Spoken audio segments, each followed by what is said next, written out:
যা দেবী সারদা স্বামী চেতনানন্দ পর্ব ৭। যা দেবী সর্বভূতেষু কান্তিরূপেণ সংস্থিতা। কান্তি, শোভা, সৌন্দর্য, দ্যুতি, দীপ্তি, প্রভা। চণ্ডীতে আছে দেবী সৌম্যা সম্মত রাসেশ সৌম্যভ্য স্তুতি সুন্দরী। দেবী দেবগণের প্রতি সৌম্যা ও দৈত্যগণের প্রতি ততোধিক রুদ্রা, এবং তিনি সকল সুন্দর বস্তুর থেকেও সুন্দরী। গীতায় আছে, যাহা যাহা ঐশ্বর্যযুক্ত, লক্ষ্মীযুক্ত, বলশালী, সেই পদার্থই আমার শক্তির অংশ হইতে উৎপন্ন হইয়াছে জানিবে। দেবী সর্ববস্তুতে সর্বজীবে কান্তিরূপে উদ্ভাসিতা। জীব যতই কুৎসিত বা কদাকার হোক না কেন, প্রত্যেকের মধ্যে কান্তির বিকাশ অল্প বিস্তর থাকে। পুষ্পে, পদ্মে, চন্দ্রে, শিশুতে, কামিনীর কমনীয় মুখমণ্ডলে, এমনকি বৃক্ষ, লতা, পর্বত, নদ নদী ও গ্রহ নক্ষত্র পর্যন্ত সর্বত্র এই কান্তি মূর্তির বিকাশ দেখতে পাওয়া যায়। শ্রীমায়ের শিষ্য স্বামী শারদেশানন্দ মা শারদার কান্তি বর্ণনা করেছেন। মায়ের হস্ততল রক্তাভ ছিল, অনেকেই দেখবার সুযোগ পাইয়াছেন। পদতলও ছিল লাল, ঠিক স্থলপদ্মের আভা। সুস্থ অবস্থায় তাহার কৃপায় কাহারো কাহারো ভাগ্যে দর্শন মিলিয়াছে। মস্তকে সুদীর্ঘ ঘন কেশরাশি, উজ্জ্বল কৃষ্ণবর্ণ, মসৃণ যেন সূক্ষ্ম রেশম সূত্র। অগ্রভাগ কিঞ্চিৎ কুটিল, বক্র, সুগঠিত। মুখমণ্ডলে দীর্ঘ নাসা, সত্যই তিল ফুলের মতো ডগার দিকে। প্রশান্ত স্থির কৃপাদৃষ্টি, যাহা সকলের অন্তরে সর্বদা করুণা বর্ষণ করিত।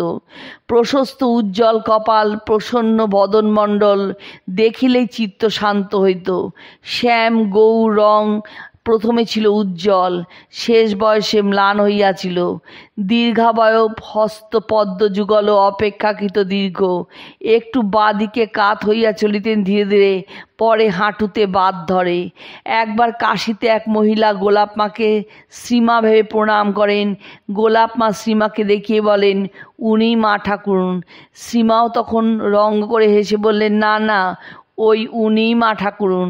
মহিলাটি হতভম্ব হয়ে গোলাপ মার দিকে চাইলে তিনি তাকে ধমক দিয়ে বললেন, তোমার কি বুদ্ধি বিবেচনা নেই?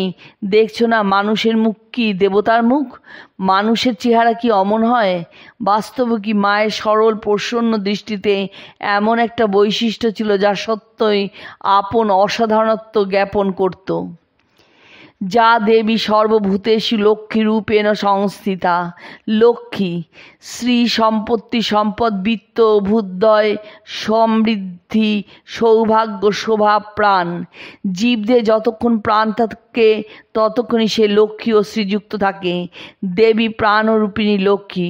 ঠাকুরের জীবিত অবস্থায় জনৈক ভক্ত মেলার মন্তব্যে মা গায়ের সব অলঙ্কার খুললে গৌরীমা বলেন, তুমি বৈকুণ্ঠের লক্ষ্মী, তোমার কি এমন বেশ ধরতে আছে? আবার ঠাকুরের শরীর গেলে লক্ষ্য অপবাদ থেকে বাঁচবার জন্য মা গয়না খুলতে চেষ্টা করলে গৌরীমা বলেন, ঠাকুর নিত্য বর্তমান, আর তুমি স্বয়ং লক্ষ্মী। তুমি সধবার বেশ ত্যাগ করলে জগতের অকল্যাণ হবে। জয়রামবাটিতে মাকে সাধারণ নারীর মতো রুটি বেলতে দেখে জনৈক ভক্ত জিজ্ঞাসা করেন, এসব মায়া নাকি? মা উত্তর দিলেন, মায়া বই কি। মায়া না হলে আমার এ দশা কেন? আমি বৈকুণ্ঠে নারায়ণের পাশে লক্ষ্মী হয়ে থাকতুম। যা দেবী সর্বভূতেষু বৃত্তিরূপেণ সংস্থিতা। বৃত্তি, স্থিতি, বিদ্যমানতা, ব্যাপার, ক্রিয়া, ব্যবহার, আচরণ, মনোভাব, জীবিকা, ব্যবসা, পেশা। সাধারণত বৃত্তি শব্দের অর্থ জীবিকা অথবা চিত্তবৃত্তি। শ্রীমা মেয়েদের শিক্ষা ও শিল্প শিক্ষায় উৎসাহ দিতেন। এক স্ত্রী ভক্তের অবিবাহিত 5টি কন্যার জন্য দুশ্চিন্তার কথা শুনে শ্রীমা বলেন, বিয়ে দিতে না পারো, এত ভাবনা করে কি হবে? নিবেদিতার স্কুলে রেখে দিও, লেখাপড়া শিখবে, বেশ থাকবে। সূচিকর্মাদি শিল্পকার্য তিনি নিজে জানতেন এবং নিজের প্রয়োজনীয় অনেক কাজ নিজেই করতেন। অপর কেউ পশমের দ্বারা কার্পেটের আসন, দেবতার প্রতিকৃতি, মন্দির প্রভৃতি প্রস্তুত করে আনলে শতমুখে প্রশংসা করতেন। একবার জনৈক ভক্ত চাকরির ক্ষেত্রে কখনো কখনো মিথ্যা বলতে হয়, সেই জন্য তিনি চাকরি ছেড়ে দিতে চান। এই মর্মে মর্মে মাকে চিঠি লেখেন এবং এও জানান যে তার ভরণ পোষণের আর কোনো উপায় নেই। এই অবস্থায় কিংকর্তব্য বিমূঢ় হয়ে মায়ের উপদেশ প্রার্থনা করেন। মা একটু ভেবে সেবককে বললেন তাকে লিখে দাও চাকরি না ছাড়তে। সেবক লিখতে ইতস্তত করায় মা বললেন, আজ একটু সামান্য মিথ্যা কথা বলতে ভয় পাচ্ছে, কিন্তু চাকরি ছেড়ে অভাবে পড়লে তখন চুরি ডাকাতি পর্যন্ত করতে ভয় পাবে না। সেবক মায়ের দূরদৃষ্টি ও সন্তানকে রক্ষা করার আগ্রহ দেখে বিস্মিত হলো।